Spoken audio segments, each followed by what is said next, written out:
Nikola Tesla का ये device आपके बिजली के बिल को हमेशा के लिए फ्री कर सकता था। टेस्ला का सपना था कि बिजली को बिना तारों के दुनिया के हर कोने तक पहुंचाया जाए, ठीक वैसे ही जैसे आज रेडियो वेव्स और वाईफाई सिग्नल्स काम करते हैं। उनका मानना था कि पृथ्वी की एक प्राकृतिक फ्रीक्वेंसी है जिससे ऊंचे टावर के जरिए इलेक्ट्रिसिटी को फ्लो कराया जा सकता है। जहां इलेक्ट्रिसिटी की एक एटमॉस्फेरिक लेयर पूरी दुनिया में वायरलेस तरीके से फैली होती और कोई भी अपने घर पर लगे इसके रिसीवर एंटीना के थ्रू अपने घर में बिजली वायरलेस तरीके से रिसीव करके प्रयोग कर सकेगा। यह टेस्ला का ड्रीम प्रोजेक्ट था जिसके जरिए वह दुनिया के हर घर को फ्री इलेक्ट्रिसिटी देना चाहते थे। उन्होंने इस पर सबसे बड़ा एक्सपेरिमेंट वार्डनक्लिफ टावर के जरिए किया, लेकिन यह सपना कभी हकीकत में नहीं बदल सका। पर आखिर क्यों, और क्यों इसके पीछे एक बहुत बड़ी साजिश थी? आइए समझते हैं इस महान इन्वेंशन की कहानी।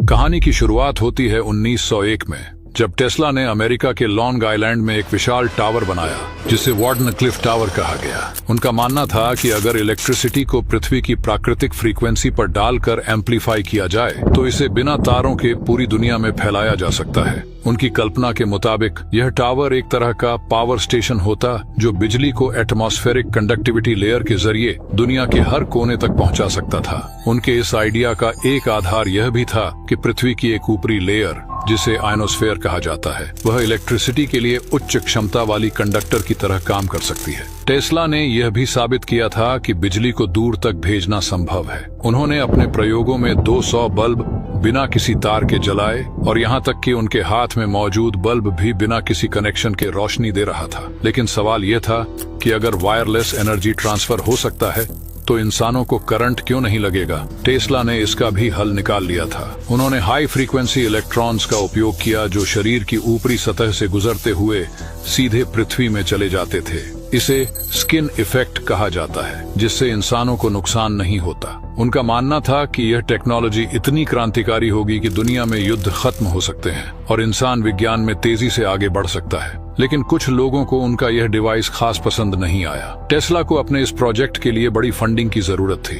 शुरुआत में उन्हें कुछ इन्वेस्टर्स मिले जैसे जैकब एस्टर और जॉर्ज वेस्टिंगहाउस, लेकिन यह रकम इस मेगा प्रोजेक्ट के लिए पर्याप्त नहीं थी। फिर जेपी मॉर्गन, जो उस समय अमेरिका के सबसे बड़े बैंकरों में से एक थे, उन्होंने टेस्ला के इस प्रोजेक्ट में दिलचस्पी दिखाई और फंड देने की बात कही। लेकिन ये उसकी एक बड़ी चाल थी टेस्ला के इस क्रांतिकारी प्रोजेक्ट को बंद करने की, क्योंकि जब जेपी मॉर्गन को समझ में आया कि टेस्ला की वायरलेस एनर्जी टेक्नोलॉजी बिजली की तारों और पावर ग्रिड्स को पूरी तरह खत्म कर देगी, तो उसने इस प्रोजेक्ट को धीरे धीरे खत्म करने की साजिश रचनी शुरू कर दी। 1901 में जेपी मॉर्गन ने टेस्ला को इस प्रोजेक्ट के लिए $1.5 लाख यानी आज के हिसाब से लगभग $5 मिलियन दिए, तो उसने चालाकी से बदले में टेस्ला की कंपनी के 51% शेयर खरीद लिए। टेस्ला को उस समय जेपी मॉर्गन के इरादों का कोई अंदाजा नहीं था। जेपी मॉर्गन जनरल इलेक्ट्रिक का मालिक था और उसकी कई बड़ी कंपनियां इलेक्ट्रिक तारों, स्टील, इंसुलेशन, कोयला और पावर ग्रिड्स पर निर्भर थीं। अगर टेस्ला सफल हो जाते तो इन कंपनियों की जरूरत ही खत्म हो जाती और मॉर्गन को अरबों डॉलर का नुकसान होता। इसलिए मॉर्गन ने टेस्ला की फंडिंग बंद कर दी और उनके बारे में इन्वेस्टर्स और बैंकों को यह कहकर गुमराह किया कि यह प्रोजेक्ट असंभव है। उन्होंने बाकी इन्वेस्टर्स को भी मना कर दिया कि वे टेस्ला में पैसे न लगाएं। टेस्ला को अब अपने टावर को पूरा करने के लिए और पैसे की जरूरत थी, लेकिन जेपी मॉर्गन ने साफ मना कर दिया।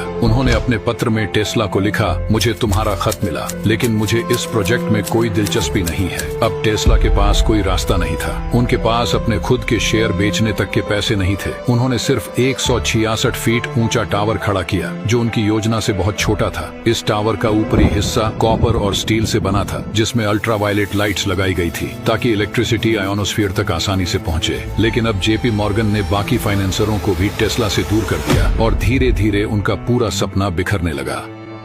फिर भी उन्होंने एक आखिरी कोशिश की। 14 जुलाई 1903 को टेस्ला ने अपने टावर को रात में चालू कर दिया और पूरे लॉन्ग आइलैंड के आसमान में तेज बिजली चमकने लगी। यह रोशनी कई दिनों तक हर रात दिखाई देती रही। किसी को समझ नहीं आया कि टेस्ला आखिर क्या साबित करना चाहते थे, लेकिन शायद यह उनकी इस तकनीक को दुनिया के सामने लाने की आखिरी कोशिश थी। परंतु पैसों की कमी के कारण उन्हें 1906 में यह प्रोजेक्ट बंद करना पड़ा। 1911 में टेस्ला को अपनी पूरी रिसर्च लैब गिरवी रखनी पड़ी, लेकिन कोई लाभ नहीं। नहीं हुआ। धीरे धीरे उनकी मानसिक स्थिति बिगड़ने लगी। 1912 तक उन्हें ओसीडी जैसी समस्याएं होने लगी। वे हर चीज को अत्यधिक स्वच्छ रखने लगे, बार बार हाथ धोते, खाने के लिए 18 नैपकिन रखते और कई बार उन्हें अनजान आवाजें सुनाई देने लगती। 1934 में उन्होंने डेथ रे बीम नामक एक तकनीक पर काम करना शुरू किया, जिससे एक साथ 10,000 हवाई जहाजों को नष्ट किया जा सकता था। उन्होंने इसे कई देशों को बेचने की कोशिश की, लेकिन कोई सरकार इसमें दिलचस्पी नहीं ले रही थी। फिर 1943 में एक दिन टेस्ला की न्यूयॉर्क के एक होटल में अचानक मृत्यु हो गई। लेकिन इससे भी अधिक चौंकाने वाली बात यह थी